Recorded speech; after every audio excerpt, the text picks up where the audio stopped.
live from the apocalypse, post society.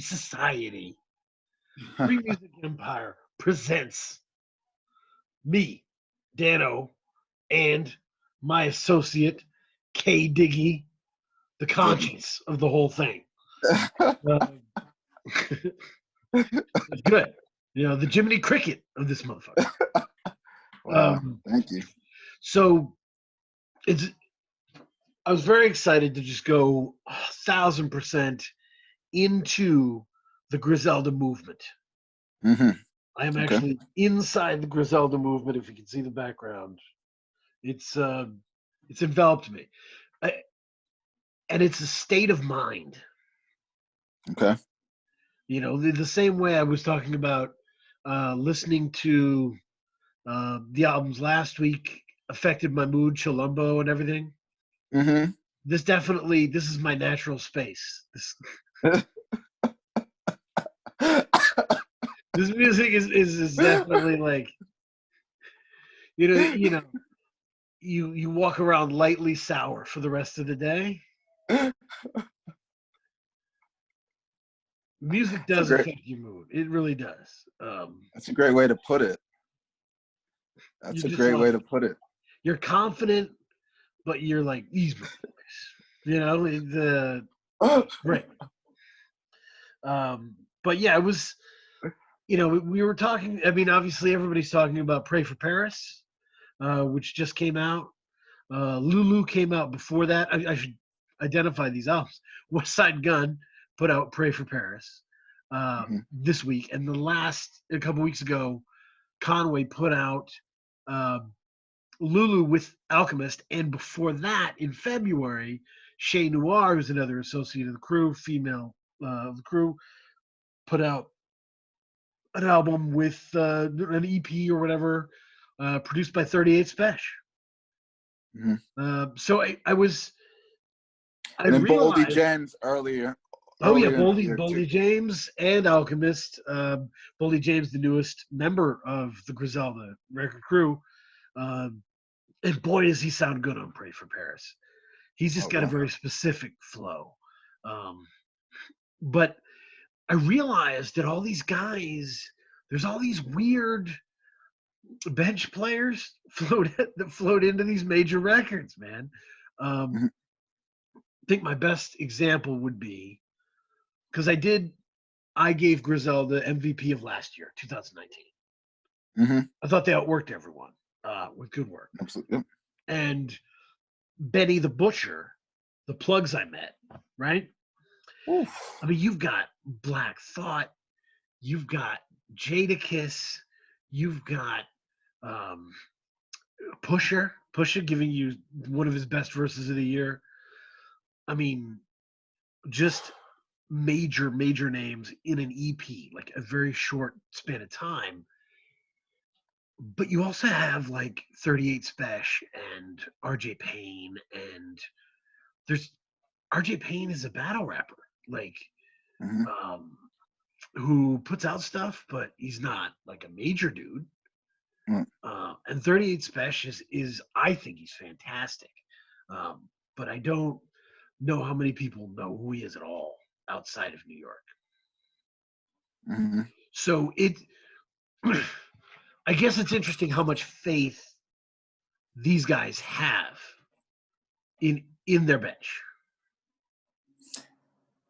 I mean, I wouldn't necessarily put it as their bench. I think the way I saw it, like I compared Griselda, like when I was reflecting on this day, it's like Griselda is like an art move. It's like a movement to me. You Mm-hmm. know what I mean? Like, you know, in the art world, they had like, you know, the Cubists or the Dadaism Impressionists. and yeah. Mm-hmm. This is this is kind of what this feels like to me. You Right. know what I mean? Like they want to start. They're starting this new movement, and so all of the guys, they're trying to get everyone on the same page, or all the people that they want to be in the movement There on the was same page. there was a skit, man. I wish I remembered whose album it was on. It might have been RJ Payne. I've listened to a lot of people in preparation for this, but there was a Benny skit, and on one of them, it was him giving a radio interview, and he just said, "Look, like, yeah, we fuck with dope people. They're all dope people, but we Mhm. fuck with dope people who work like we work, Yeah. Yeah. who stay like, and that is wisdom. Like, basically, if you track any of these dudes, and I can just start listing guys, right? Like El Camino, Ito, Flea Lord, um, you know, all these people, they all have new projects all Yeah. the time, and they're all solid, man. Yeah. Really good stuff. I mean, there's that you can see that sense of community. Like they've built like this community where everyone is put like there's no egos. Everyone's working with everyone's just trying to push everyone for the sake of this movement. And Uh, the reason I said bench is because it does feel like a basketball team, kind of like a big three, right? You have a big three, okay, okay. right? That's good. Our big three is West Side Gun, Conway the Machine, and Benny. Benny the Butcher. And so Yep. they each, and those guys each have superpowers, right? And strengths. Oh Uh, yeah. and we should kind of talk about what those are. I think before we lead into 1994, which is what I covered this last week, uh, Mm-hmm. and 38 Special and everyone else. Mm-hmm. Um, but so the big three. Um, if I were to ask you what each one does well, what would you say? Let's see. West Side Gun. He brings the energy, but it's like a childlike energy, but a little bit more menacing. Like it's an interesting mix. Like I haven't come across that many rappers who have like, you know, obviously his voice is a little bit more high pitched, but he's got like it's like a natural exuberance to it.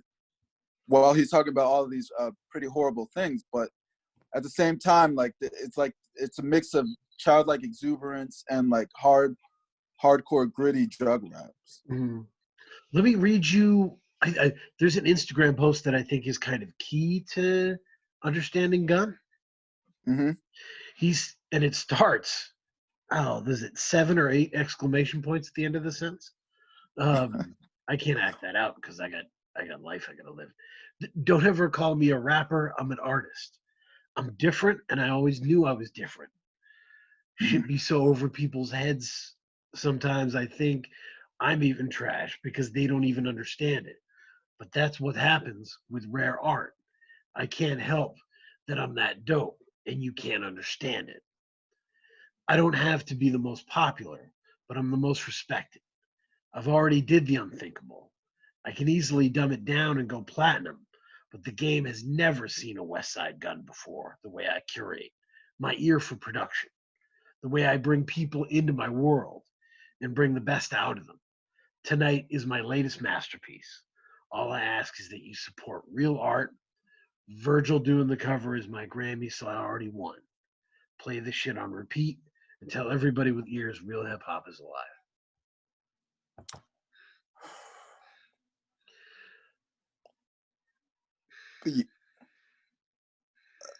I don't disagree with him. I mean, So, there's very little. I mean, there's very little I can disagree with him. I mean, I think it's interesting that I mean he think about the Tyler the Creator, who's probably one of the biggest names in hip hop now. Now that he won his Grammy, even though that right. wasn't Igor wasn't a rap album, nonetheless. Um, he was able to bring Tyler back to what how he started with these Right. ridiculous over the top raps, and then Tyler gave him that verse on one song, and then he produced another song as well on the album. Yeah. So that's the style of production that was very far different from anything on Igor. And that's huge. Most people The move you see most people do is, all right, I'll give you the beat if I can get on the song, right? Right. And for him to be able to say, how about this? I take the beat, do what I need to do with the beat. I'll put you on a different song. Yeah. Fits you better, right? Um, that takes real charge, right? That's like someone who's in charge of their own project. Yeah. I And mean, I was gonna say he knows what he sounds good on. mhm.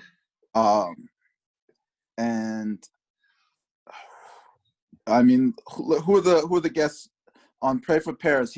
I know he had Freddie Gibbs. So I got the guest Benny, Yep. Wale, Conway, uh, Keisha Plum, Boldy James, Joey Badass, Tyler the Creator, Freddie Gibbs, Rock Marciano, Cartier A. Williams, Billy Bosco. Wow. I mean, Yeah, man. And by the this way, is. this is interesting. There was a Rap Radar podcast end of the year, right? Uh, Mm-hmm. it was a big end of year for them, right? Um, they Drake came on the Rap Radar podcast, and they kind of forced Drake into talking about those guys. He brought them up, and he said, like, I would love to rap with those guys. Those guys are a great movement, and all that stuff.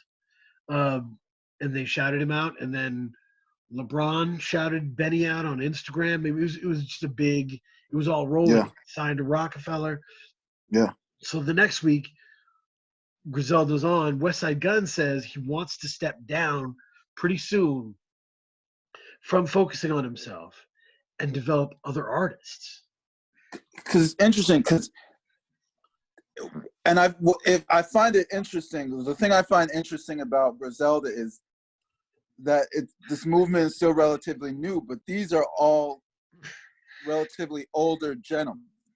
And they've You know what they've I been mean? at Like it for what? a while. They have long discographies, right? They have a lot of Exactly work right. to put out. Yeah. And so I mean, Westside Gunn is what? He's like 37, right? 37. So here's the agent. Benny's Okay. 35. Westside Okay. is 38 maybe, and Conway's 37. They flip. I know Benny's the youngest.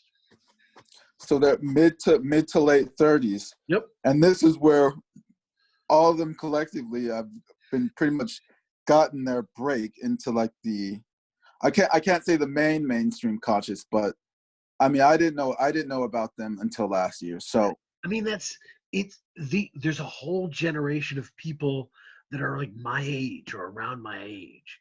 They're mm-hmm. all of a sudden huge names, right? Yeah. And they were never before. So the big three from Griselda, but also Rock Marciano, Ka, right? And Yep. on and on. Those guys are all older. And guess what? They were too weird for the conventional industry. You're right. They weren't doing something that every label understood. And because of that, they actually had to, they just laid low. And then the world broke wide open. And when the world broke wide open, and it was just whatever's clever, things changed. Yeah. So it was, Wow. and rap's gone through these cycles. Like, I don't know if you've heard of hieroglyphics on the West Coast. Vaguely familiar with him. Yeah. Hieroglyphics is the label out of Oakland, and it was started by a bunch of people who were let go of their labels for being too weird. Oh, okay. Del the Funky Homo Sapien, Domino, yes. A Plus, all these guys were too weird they didn't know how to market him, right? Like Del is Ice Cube's cousin, and his first album was a funk album. He wanted to be the new George Clinton of rap, and nobody knew what to do with that. It was 1991 or something. It was like, what? So this is so those guys grouped together and became one of, if not the most powerful underground West Coast label, right? Mm-hmm. And labels like that really kicked off the early 2000s underground movement. but there was still Okay. curation happening, right? They were still curating who was good enough to be on their label Right. or around that. You know what I mean? Right. So the internet, when all songs are free and the labels die, it means we all just like what we like, and Right. everybody just sees if they can build a movement. Right. So those guys are like post hieroglyphics East Coast to me, like in that sense of being able to Mm. dictate their own terms. Um, West Side Gun, it, to give you my take here, is Okay. he's the ringmaster of it all. Mm-hmm. He's it's you can't call him the RZA of the group, but he's the RZA of the group, right? He doesn't produce it, but he's the one who leads the way in terms of what the brand means, what the content means. Yeah. Uh, That's what yeah, I was gonna say, because with Griselda, you can tell that there's a strong internal presence in there, like keeping it together. There is, and I think with any successful crew, like I think of TDE, they got Top Dog. yep, I mean, I don't know what Top Dog does, but he is responsible for the quality control for that right, group. So yeah, whatever gets released from them, he listens to. I mean, there's a story about SZA. Like SZA was pissed at him because he was holding her album because they wanted to keep working on it. You know what I mean? right. And I think all good crews have that person, that quality control person that's like, no, this is not. We need a little bit more, or this is not what we want to do. This is not the look that is right for you and for the label. So let's keep working on it. Every successful crew has that guy. Like Rough Riders had that guy. Because honestly, when DMX like robs an old lady and gets in trouble, Swiss Beats is not driving down there, right? Someone's got to do it, right? And someone's got to get everybody in the room when they don't want to be in the room. And Right. so yeah, I think of West Side Gun as the ringleader of that situation, and that's why if you look at the albums themselves, he's got the best albums. Yeah, I agree. Yeah, I It's agree. weird. I like. Yeah, go ahead. I was gonna say, like, I listen to Lulu. Lulu's a good album, but Pray for Paris is this. It's a level above Lulu, in my opinion. I agree. I agree with that. I think it's he's a director, right? He can organize all the pieces. And I remember this was most apparent on Supreme Blientel. I don't know if you've heard that one. No. It's got a lot of crazy wrestling references and Chris Benoit stuff that is odd, but it is masterfully put together, and the guests are incredible. And I remember thinking, God, this is such a good album, but I don't think he's the best part of it in terms of like lyrically, blah blah blah. You know what I mean? Right. He's Jerry West. He's not Kobe. Does that make sense? Absolutely, because I would say on the songs I really like on Pray for Paris, he doesn't have the best verse on either of them. Right. But it's not like he's like garbage or anything. He never sticks out as bad, and I have seen him waste people on their tracks before. I think he did get the better of Royce da 5'9" on that song they have on Royce's album, which is something to say. Yeah, He definitely absolutely. steps up, but it's not, he's not the main MC dude, which is why I was thinking RZA sticks in my mind with that comparison. Yeah, and I think that he knows.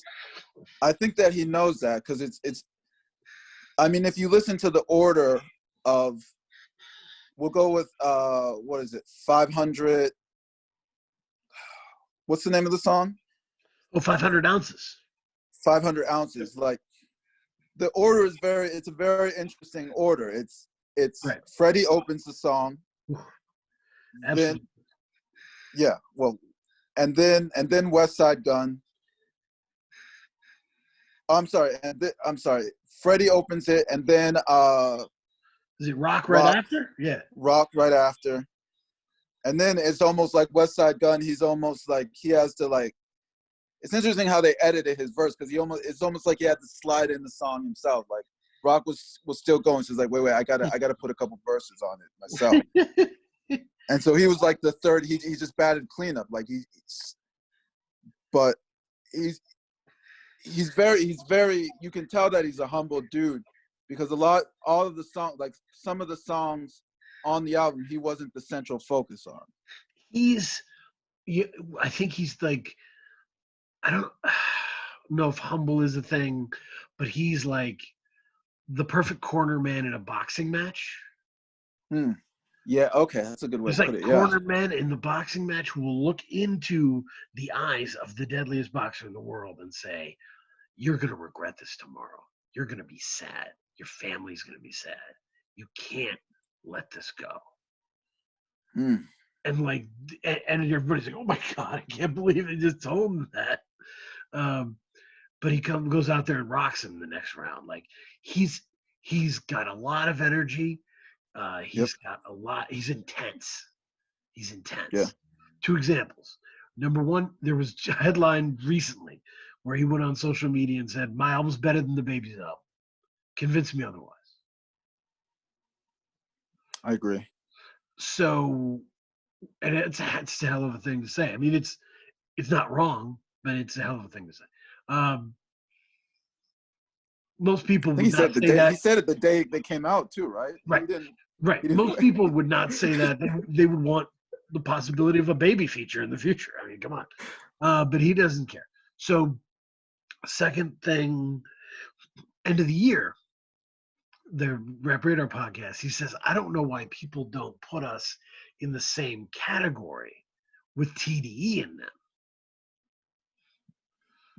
Because that's the level we're on." And I mean, I was definitely like, wow, but that's the energy he brings to it, right? Like basically there is no ceiling, and if there is, I'll tell you where it is. They're close. You know what? I like where his head's at, though. I like that. That's what he's aspiring to do, to be. Mm-hmm. They're not there yet, obviously, but they're close. Well, I can't say they're real. TDE is like the top of the lot. Like that's like they're on a whole nother level, but they're inching their way towards that TDE status. Yes. Second of the 3, Conway the Machine. What is your impression of Conway the Machine? My impression of him is he's like the cool, what's the phrase? Like the cool customer. You know what I mean? Like he's like the laid back, but he doesn't want to get in your face, but he will get in your face if necessary. But yeah, I mean it's difficult to describe. It's difficult to describe him, but because it's not. He's not like one thing. He's like a mix of a lot of elements. But I think the element that he's like, compared to the other two, he seems like the cool one to me. I like that. I mean, it is so. In the defining thing in 2012, Conway was shot in the back of the head and neck, an incident that left him with Bell's palsy, which paralyzed the right half of his face. So, wow, I didn't even. That is what people know about him, and if you watch an interview with him, you should probably just know that ahead of time. But he's that dude. So he basically, yes, he raps from one side of his face, and to me, he's kind of the equivalent of the incredibly talented Rookie. who kind of doesn't know how good he is. Hmm. He's already scoring 14 points per game, and you're looking and you're like, man, he's not polished at all. Like, there's so many things he can improve on, but he's still out there, and he's our third leading scorer. What's going on? that's that's my impression of it. And I get basically because, and I don't know if you know this, he doesn't really write anything down. Wow. He confirmed this on the Rap Radar podcast. I was happy because I was like, I knew this. I knew it. He just kind of goes. Wow. He just turn on the fucking beat and he just goes, and it's that good. And he's like, when I start writing it down, it's going to be another level. I'm like, oh, I believe it. I believe it. Like, that's really my issue with Lulu, is it kind of feels like a practice session, right? Right. He's Right. he's putting up shots, and it's great. But boy, he has stretches on the Everybody is Food series Mhm. that are just unbelievable. Let me see here. What was the one that I referenced? Wow. I didn't know he didn't write any. I mean, I thought his, like, my favorite song off Pray for Paris is George Bondo. Oh yeah. I mean, that's probably my rap song of the year. I mean, it's really that good. It is excellent. But whew, and he, I mean, I fluctuate between him and Benny having the best verse on it. But when I heard it initially, I thought that he had the best verse on that song. Yep. Ooh, look what though. So last year, sorry, Okay. I just found what I was looking for. He had this album called "Look What I Became," Okay. which is incredibly promising. It was the first time he was really digging into personal stuff and personal material. It was incredibly powerful.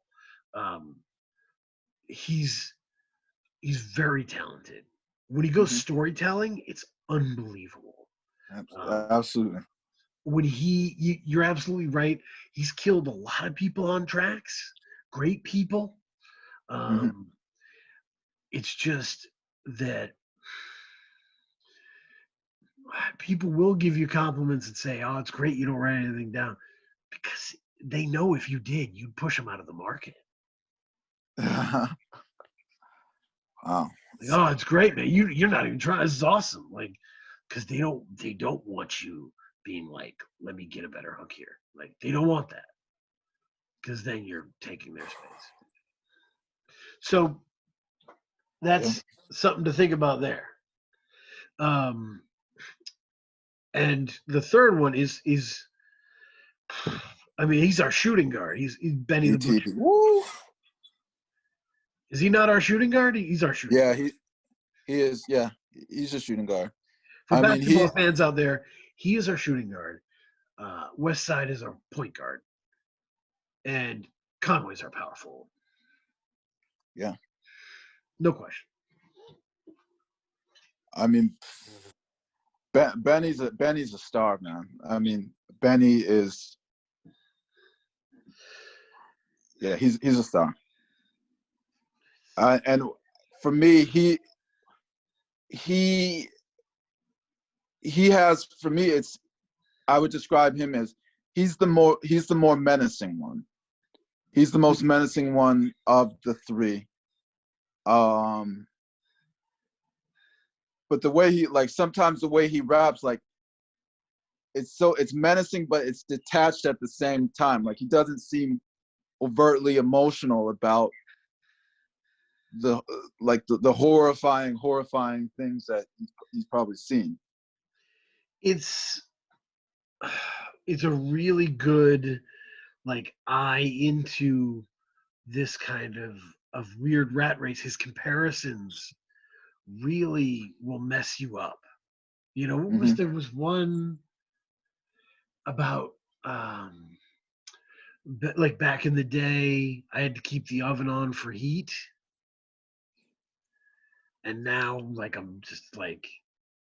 now I'm just too hot with all the shit that I have on or something like that, or no, wait, no. Now I'm still cold because with the ice I'm wearing. Yeah, that was what it is. So, but it was such an interesting contradictory images placed right next to each other, right? Mm-hmm. I was cold because I was broke and we had to put the oven on, and now I'm cold because there's this bunch of diamonds pressing me that is ice cold. Like he had a line like that on George Bondo. I think it was. I'm gonna paraphrase. He goes, "You used to not be able to step out without matching your gat to your sneakers." Mm. I Yeah, mean, I mean it's what we talked about last time, right? About like be interesting. It doesn't have to be the smartest shit I've ever heard, but if I stop in my tracks and go, "What now?" That's people really.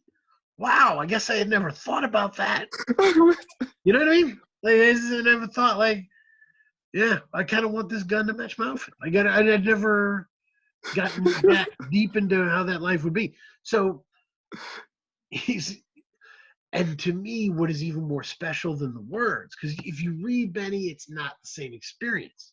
It's very right. good, but Agreed. the flow is something else. Mm-hmm. It really is. It rejects the binary of flows of like fast flow, slow flow.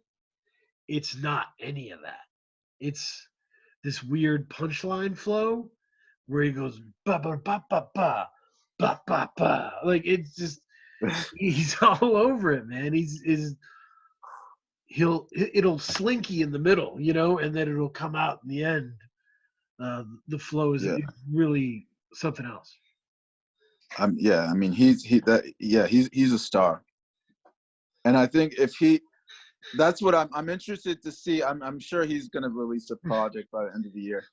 I think his project will be, what's the term? The bellwether. It'll be when depending on how good his project is, we'll know how legit Griselda is. Because I Definitely. think I'm gonna say, yeah, I think Pray for Paris. This was like This was the groundbreaking album. This was the album that uh took them to that next level. Now we need to see if what Benny comes with next. Yep. If I was, yeah. So this will be the first section was getting to know the big three. This section is dedicated to kind of 1994 and Okay. the rest of the people, right? And 1994 from last year, it is a compilation album of songs that were from 1994, big rap songs that were from 1994. And Mm-hmm. 38 Special took them and kind of reworked them a little bit so they don't sound the same. They're, you know, additives in there that are pretty interesting. And then he had other people do them. So PLO style has like two mixtape classic people in Graf and Corey Guns. And Mm-hmm. the one that has Benny and Conway and 38 Special is Never Seen a Man Cry, right? Mm-hmm. Uh, did you listen to that album? Yes. Okay. What were your impressions of that? It didn't really stick with me, and what I'll say is, like, because I wouldn't really consider it old school. I don't necessarily like referential. You know what I mean? Mm, I don't like when they're paying like the homage type of right. things, like the homage type of production, particularly for a whole album. Like, it just seems insincere to me, and it's very difficult. And one thing that I recognize is it's very difficult to translate that '90s sound and make it modern. And that's what Griselda's been trying to do the whole time, right? Is find a way to flip old ideas into new ideas, Yes. and change it enough, right? Stylize it enough to be their thing. But with Griselda though, it's, I mean, they've got, I believe so. I mean, I looked into the production history of Is it Daringer? Derringer. Yep. Derringer, and then Alchemist. Mm. I mean, and we all know how great Alchemist is. Right. Totally. So I think what's different with Griselda is their sound is, it's yeah, I mean, they're taking cues from the 90s, but their sound is very modern. Mm. It's like a modern, I mean, particularly with how, you know, hip hop is painting with darker colors. And like you said, it's more moody. It's not like, I mean, the raps are like 90s style, yes, but the production is still very modern to me. Absolutely. So basically, is there any of the other affiliates that you've heard that you like and would like to talk about that struck you? Like, by affiliates, who do you mean? Like, who are you thinking? I mean, El Camino, 38 Special, Ito, Flea Lord, any of those guys that were in the piece or that I sent you or whatever. No, I mean, none of them really stood out to me in that regard, and that's why I'm thinking. Did you hear "Stabbed and Shot" with Benny and Spesh? Which was that off of? That's an album. It's called "Stabbed." Oh no, I didn't see. Okay, listen to "Stabbed and Shot." Definitely one to check. I've checked out now. Yeah. And 38 Special, I think he's the farthest along of anybody, and it's because he does his own production as well as raps. Okay. Mm-hmm. And he's very good at it. And he was on the Dad Bod Rap Pod, and they asked him, "Are you a rapper or a producer? Are you a producer rapping or a rapper producing?" And he gave us long pause and was like, "I'm a rapper producing." And I think it's something that a lot of them are gonna come to grips with, because Ito produces well. A lot of these other guys produce as well. But if those guys are going to stand out, they're going to need help. Yeah. And I think that's what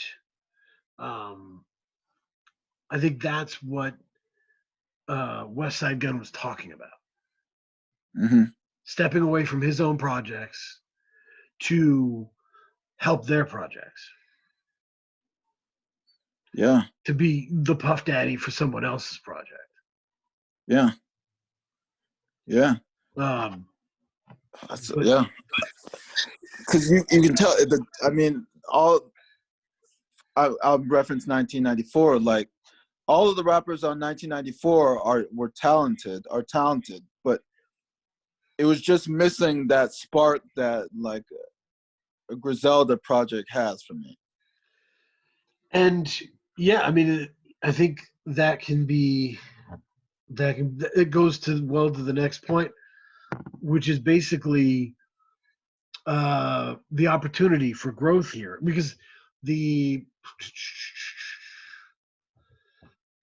post that I read from West Side Gun was a declaration that he's more than a rapper, that he's an artist, right? That he is what we said he is. He's the point guard. But there's also a lot of frustration in there. There's a lot of frustration, you know, people hate on me and people doubt me and this and that. And a lot of this comes from the fact that when he says something like, "Why aren't we compared to TDE?" The answer is, well, they're Grammy nominated and platinum. That's why. Yeah. Absolutely. They organized masterfully their year last year of like, boom, this project, 3 months later, this project. They were feeding the market. No question. Yeah. And then it all comes to head November 29th, 2019. When What Would Chin Gun Do comes out, right? That's the group album with all the Griselda people, produced by Derringer. Boom. Do you know how much it sold in its first week? I would guess it didn't sell over 50,000. Less than 10,000 copies. Mm. So it's, I mean, it's still a niche. The numbers still aren't there. And that was one of the things I was asking you was, do they, because they're like, F the mainstream, but the frustration is letting you know they kind of want it. And Pray for Paris, I think, is absolutely a declaration that he knows this needs to change and evolve. Yeah, I mean, you have Wale. You don't have Wale and Tyler the Creator on your album if there's not like thought or vision behind that. Right, behind changing and behind adapting the sound. Yes. And you wouldn't adapt the sound if you didn't need to, right? Right. So it's a tricky situation for those guys because they're very mindful that they don't want to lose what they have, that they are basically out rapping a lot of the market. Absolutely. They want to maintain that. They want to be able to say that's what we do, right? Like it's, you're the good burger place. You're like, our burgers are fucking better, and fuck you. They want to be able to do that, but they also have to have other stuff. I mean, I was talking about the Mobb Deep Award, right? I'm doing the Mobb Deep right now. The Mobb Deep were absolutely cold-hearted. Like there were Mobb Deep albums and verses that sent shivers down your spine. I wrote a thing on Freemusicempire about why that failed, the Mobb Deep thing failed on G Unit. And it was because they had like the best beat ever. They were going to put it in 50 Cent's movie. It was going to be a huge part of the soundtrack. And there was a sample that had something about God. And Prodigy went nuts. In his verse, third verse, clean up. 50 kills it, Havoc kills it. They're all talking about different stuff based on the sample. Prodigy comes in there and just starts angrily talking to God. Like threatening God. It's awesome. Oh. It is something to hear. And it is because he had sickle cell anemia his whole life and was just lived in pain. Like, lived in pain. And that sample hit him different. And he didn't care what anybody in the world thought. And there are very few people that scary who are genuinely that scary. Most people are, doing a bit, having fun, right? I mean, this is fiction, right? This is okay. It's not. We're not making documentaries here. This is something where people can play with characterization. Right. That's not just Rick Ross. Like Ghostface Killer didn't do all that stuff. He's a crime writer, dude. Right. But there are some people where, whether it's true or not, it chills you, and you hope it's not true. And Mobb Deep was like that. The Clips were like that. Yeah. And that's my cold-hearted award, and I think Griselda is in that running for that. What those guys had that Griselda doesn't have is hit singles that put people's foot in the door. I mean, if we look at Clips, and who did all the production for Clips? Right. The Neptunes. Yep. The Neptunes at that time they're probably the biggest. Not probably. They were the biggest producers in music. Period. And that's why, I mean, it goes back to having, first of all, you need to have a strong internal presence, someone that is going to be doing quality control. But you also need to be able to get a top-level producer to help you make a statement.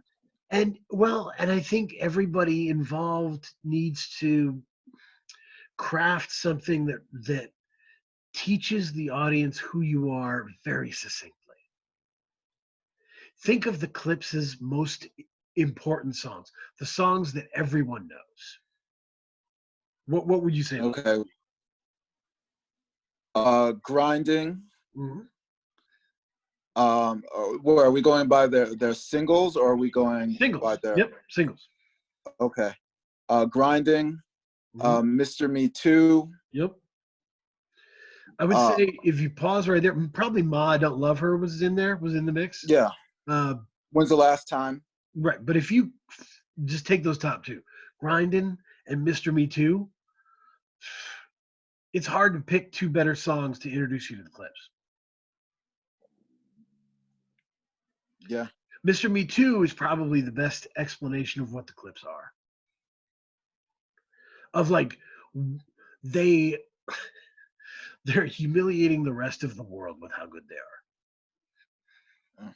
That's a good point. Yeah. And you are gonna love it because you're gonna want to be part of it, part of their crew. You know, and that's like with Mob Deep, it was Quiet Storm and Shook Ones, right?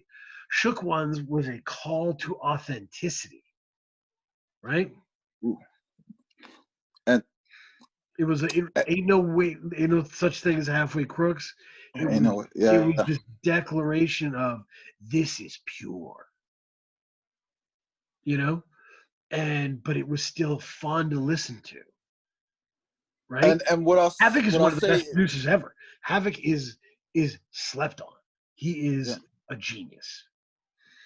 You know, all of those songs, and this is something that this is the difference from Griselda and Eclipse and Mobb Deep. They were aware. It's almost like Drake, as we've talked about this before. Drake is very familiar with the tricks, the hooks that you put in the songs to get people coming back again. And you have to consciously put things in your songs that people will attach to. Right. Particularly when you don't have, and Griselda, they're not very big on hooks.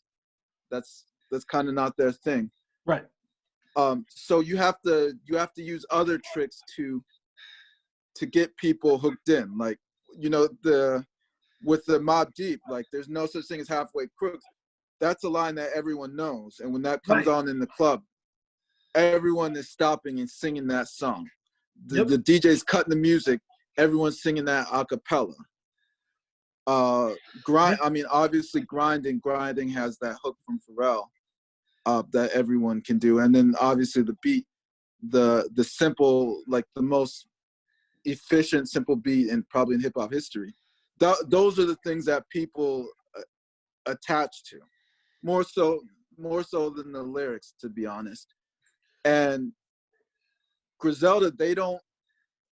That's not that they're not thinking about that at this point. Well, I think West Side Gun is. I mean, I think here's my conclusion, right, in my paper here. It Okay. is Pray for Paris is the best Griselda project. Full stop. Yes. Great. Second best is Plugs I Met. Mm-hmm. And the reason it's the best is because it is the closest to what they need to achieve. And what they need to achieve, and this struck me earlier today, was God, there was another group of like this. It was just a deep clan of people who rapped their ass off over very sparse, minimal, sometimes unpleasant to listen to beats. Mm-hmm. And they became some of the richest people in the world. They sold more than anyone. Wu-Tang. Mm-hmm. Mm-hmm. How did it happen?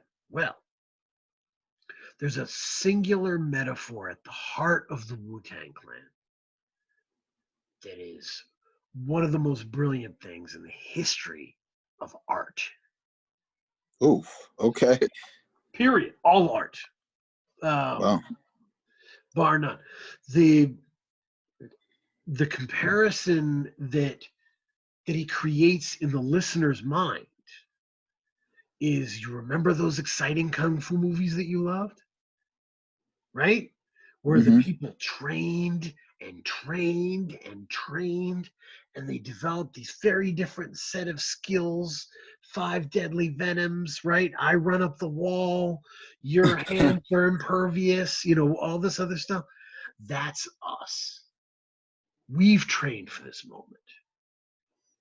Mm. We each have entirely different skill sets. Right. We plug together as a unified clan, and our enemy is the structure of economic and racial inequality that we struggled against. Mm. So the samples will teach you what our theme is, right? Right. The beats will weave the samples in, and we will rap about our lives. And we will weave all of this together. Drug life, kung fu, biblical Wow. stuff, like hood PTSD. But they Right. linked it to something everybody knew. Mm. So that because this is something I was thinking about. I was talking to my friend. I was talking to a friend who was one of the people who got me into Wu-Tang Clan. And he said that in the early 90s, he wasn't even listening to rap. And that makes sense. Right. If you were like a punk rock person, Right. and you were looking over there, you're like, that's a hotel, motel, Holiday Inn. Like, why is Melly Mel dressed like that? Right? Like, Right. it all looked weird, from the Right. outset. Right. So, but Wu-Tang taught everyone what it was about. And it did it without big flashy hooks, right? Mm. Without cool R&B features, with very jagged production that was very not Bad Boy, Right. right? So Okay. that's what they need to figure out. And Pray for Paris does lean towards that, right? Pray for Paris, with the mixture of pro wrestling samples, right? Track 1, we're selling a painting for like what, $400 million? Yep. Track 5, it's Shawn Michaels talking to the crowd. So Right. this creates the dualism of like the grimy side and the artistic side. Mm. So it's getting there, man. It's Absolutely. because this, you can get it. You can listen to this and understand it. And then French Toast fits, Yep. right? It fits next to these like tough songs. But part of it is, in curating this, I love Derringer. But part of the problem with what would Chin Gun do is it's all Derringer. Mm. And if it's all Derringer, it's a spooky journey that not everyone's going to want to go. Right. That's what I'm saying. It's very niche. What everyone in art is trying to do, and don't let anybody fool you, this is what everyone's trying to do. Everyone's trying to get someone who doesn't know them to know them and like them. Bottom line. Mm. That's deep. If you don't, you put your stuff up and no one takes it. It just sits there. Mm. you could. I mean, Russ is a great example. I always go to Russ for some reason. Russ is not a new rapper. He's not. Right. The albums you know him for, he has 6 or 7 before that no one knows. Mm-hmm. I mean, that's what it is with Griselda, right? Everyone's trying to reach beyond their followers to new followers without changing to get them.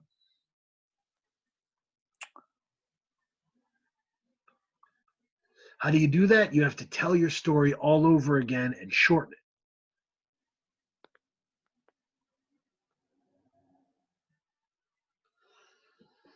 Now, what do you mean by shorten it? You have to give them the Crib Notes version because the other fans, um, the other fans haven't been there the whole time. Hmm. You have to make, okay. I ran into this when I was doing spoken word shit, right? I was writing a lot of new stuff, and some people would kind of be like, I'm doing this one, I know it works. And I was like, like the crowds weren't stable crowds, so you could get away with it. It was new every time. So if it was new every time for the crowd, I always wanted to bring something new and see if I could kind of explain myself in this one performance all over again. It's interesting because what I think about is how, I think of the Griselda debut album, that came out last year. Right. And then I think of Pray for Paris. Apparently, Pray for Paris, he said that he made it in like a ridiculous amount of like a week or something, right? How long did it take West Side Gun to make Pray for Paris? Yeah, it was not long, but he lived some interesting life before that, right? He went to Paris runways, and right. he went to Fashion Week, and he really absorbed it, and he let it be a part of the album. Now the thing is, in my opinion, and it's kind of like a double-edged sword because they haven't had to put like a lot of effort into these albums, but yet they sound very good. They sound excellent. So it's like, I mean, it's almost kind of like what I say with Drake. Like, there's a point where you're like so good that you don't have to try that hard to make something very good. But you can't get fooled into that, right? And especially right. for them, because it's really tough. If you can walk away. One of my poet friends had this incredible, mind-blowing take that Tom Waits was Bruce Springsteen with morals. Mm. And his point was that Bruce Springsteen did everything he did to make the song bigger and bigger and bigger, right? Right. To the point where Born in the USA is about something that no one who listened to it ever knows, right? Right. It's about veterans coming back scarred from the war. No one listens to it for that. No one cares about that. Tom Waits is incredibly lyrical and incredibly weird and experiments. And I guess his point is that Tom Waits never worried about it. Tom Waits, deep in his albums, has these weird anthems that could have been pop songs that took over the radio. Other people cover them and make them their lead single. Like, he never cared and never wanted it. Right. So it never bothered him. Right? He was just doing pull-ups and getting stronger. But if you did want it and you see that top prize and you could have had it, but you never reached for it, I think that's what West Side Gun is dealing with right now. Yeah. What if I could go gold? Right? What if I could move units like just consistently? Like, I don't think Rick Ross has ever been platinum. Ross hasn't been platinum? I think it's been gold most of the time. Well, this newfangled streaming stuff, everybody's platinum, but right. But yeah, most of his projects have been gold, but consistently gold. I think Jeezy's very similar. But if you're gold regularly, you're cash money, dude. Doors open. Right. You get to do a lot of shit. That access. You know what Chris Rock say? The only difference from you is I have choices. Yeah. Woo. It just means I have more choices. Like, that's what he has to deal with, is if you believe in yourself, and he does, and you believe in your crew, and he does. Right. you have to believe that with those choices, you could do some really interesting things. Yeah. They're going, for me, like, if you think of, Wu-Tang, those require to make, a succinct statement like you need to do to put yourself on the map. That takes time. That takes sitting with records. That takes vision. And you're not going to be able to put together that type of statement in like a month's time. Now you can make a really great album. They can, like, and I'm sure Pray for Paris will be on a number of year-end lists. But it's not a statement like it could be, where if you took some time and you crafted it. And that's the difference between Griselda and TDE. TDE is taking their time and they're crafting albums. Right. Like, yeah. I mean, Kendrick, think about Kendrick. When did Damn came out? 2017? Oh, was it 2017? I thought, okay, 2017, 3 years ago. Yep. How much stuff has Drake released since then? I mean, the Drake Corporation is active. The Drake Group. But I mean, SZA, when did SZA released in 2016, 2017 yet? And we still haven't heard from her. That's how dedicated to quality and to craftsmanship that TDE is. And not all those artists love it, but it is what it is. But yeah, I mean, I think that is the next level for them, is stop bragging that you did this album in a week. Yeah. Stop bragging that you did this in 2 weeks. Like, take time with this, bro. Like, develop this outward. We know you've got this. We know you can spit. We know you can storytell. Like, this is about art. This is about rare art. Yeah. And it wants you to outdo everybody in it. Period. There's no reason you couldn't. No. And art takes effort and time. I mean, when I think of Pray for Paris, they could have picked a theme. They could have put so much more time into refining it. But that's the thing, though. The catch-22 is it's still very, very good, but it's not as good as it could have been if they put more time, vision, and thought into it. I was telling my son, I was talking about writing with him. He was getting frustrated writing stuff. He's 6. And I said, I wrote stuff. I spent a long time charting out stories, all the characters in them. Just long stories. And then when I was done, I looked at it and was like, man, this sucks. This isn't good. Yeah. But it was good because the next story, I remembered the pitfalls, problems, the holes I'd fallen into, and I didn't do it again. And so some of the worst stories were keys that opened doors to much better stories. And how can you keep learning and growing if you don't take more than a week with a project? So that's just basically what it is. For me, it needs to be themed. It needs to be thought out. You need to have the dimensions of it. There was my number one writing advice has always been, no one should know more about what you're saying than you do. Period. If someone goes up to you and says, but why didn't you use the fire escape? You have to have an answer for that shit. Right? Wow. Because you have to have thought of it. If they thought of it and you didn't, you suck. It's yours.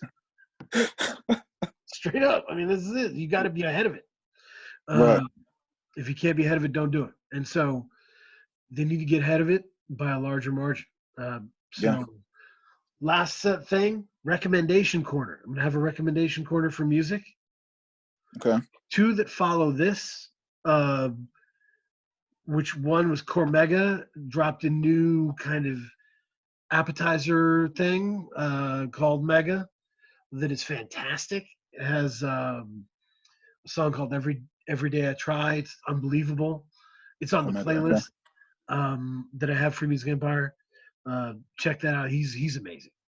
I've just loved him more and more over the years. Uh, the Big Ghost Limited Black Album Revisited. Okay. Big Ghost Limited is one of the producers for kind of this group of people. And he redid the Black Album and he kind of made it very interesting and very, very Griselda friendly. Mm. It's really interesting. He mutes some of the bigger songs and some of the other songs he turns up, man. It goes crazy on it. The Dirt Off Your Shoulders, a lot different. Third one, if you're wondering how Future went from the kind of NBA theme song anthem guy to the Prince of Darkness, the answer just hit streaming services. Okay? The answer is a mixtape called 56 Nights. 56 Nights. 56 and he was nights. locked up for 56 nights in like a foreign country with his DJ, and he was freaking out internally. And it was dark when it came out. I was like, I don't like this. It weirds me out. I don't want to listen to it. I want fun Future. What is this?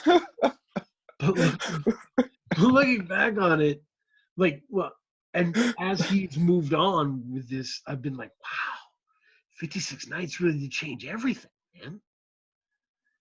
It really did. Okay. So yeah, check it out.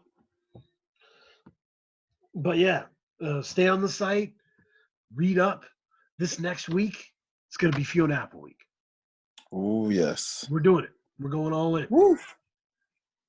Yes, sir. Yep, I'm going to have a Fiona Apple post because I went to a Fiona Apple concert and I had a moment, and it's going to be up. And we can reconvene next week and go full Fiona if you're into it. Absolutely. The full Fiona, absolutely. You know, I'm down for that. Let's go. Thank you very much for doing this. Stop recording. Wash your hands.